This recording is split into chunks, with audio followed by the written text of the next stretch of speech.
Rugby World Rankings, folks. After the final matches of the Nations Championship Southern Leg have come to a conclusion, how have things been shifting up? Can the All Blacks potentially take number one from South Africa as the greatest rivalry gets underway? Or could the Boks potentially challenge the All Blacks all-time record up in the 96s in terms of their total points total? We'll go through them pretty quick, and you guys can let us know how fair or not you reckon the rankings are standing. There's a couple of teams who won at the weekend who didn't take any points. That's the likes of the South Africans and the French. Winning over teams who are so far below you sees a net gain of nothing. It's the same as the All Blacks when they played Italy a week before. They didn't take any points off the Italians due to the big points difference. So for this week, that is the Boks and the French. And that's actually worked out pretty well for the teams they beat, Japan and Wales, because they didn't lose anything. And Italy did lose and drop points. Both of these teams who lost are actually on the way up. It always feels like kind of a funky one when a team does nothing and just goes up. But that's just the way it works, man. If the teams around you drop points and you don't drop them, you can go up, just kind of by default. The All Blacks did take some points off the Irish. That was a relatively big points exchange. They took 1.24, which means the Irish dropped the corresponding amount. So the gap between second and third has extended. And the All Blacks are actually kind of getting towards the hot on the heels of the Boks territory now. It's been a while since I feel like the Boks have had anybody quite so close to them in that second spot. England likewise took points off the Argentinians, not quite a full point, but almost. And the Scots took about 0.69 off the Fijians with their win. So yeah, largely teams on the up, barring the Irish in these kind of top six sides. Then there's a few losers, barring the Aussies. The Aussies had that good win, which sees them up in Joe Schmidt's final game. They took a full point off the Argentinians, off the Italians there, but the Argentinians lost, the Fijians lost, the Italians lost, so they've all dropped points. And as I said, kind of Japan and Wales just happily standing around going, oh, you guys dropped points. Okay. Sucks to be you.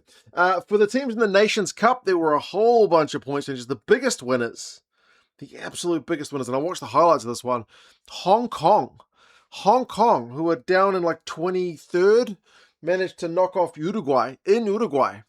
They beat them, what was it, 42-40 with a late penalty. Crazy game. That was a massive upset. Uruguay lost almost 2 points from that loss, which is a massive drop in the world ranking. So Uruguay have dropped 2 spots, and it's a kind of similar situation for the likes of Chile. Like Chile, kind of like Japan. Well, Chile actually lost their game. Chile got pretty well hammered by Georgia, 49 points to 22. But because Uruguay's loss was so much worse, Chile have actually gone up 2 spots. Spain lost to the USA, so USA had a good win. They seem to be doing all right in this Nations Cup. They won 29 points to 22. Canada beat Zimbabwe. That was a close game, 23-19. Romania beat Samoa. Portugal beat Tonga. So both the Pacific countries had losses. Yeah, a few teams on the move in this Nations Championship and Nations Cup. Number 1 spot. Can anything happen with that? The All Blacks can take number 1 spot if they are to win in Game 1 against the Boks. It doesn't matter the margin. A win by 1 point will do. Number 1 spot will be going New Zealand's way. But what about the Boks? The All Blacks have got a record of like 96.57, which the Boks aren't that far away from, and they get 4 games against the All Blacks. So can they get that record? They can, but it will take at some point a bit of a hiding. They'll need to win one of the game. I think they'll need to win one of the games by at least 16 points, and preferably the first game.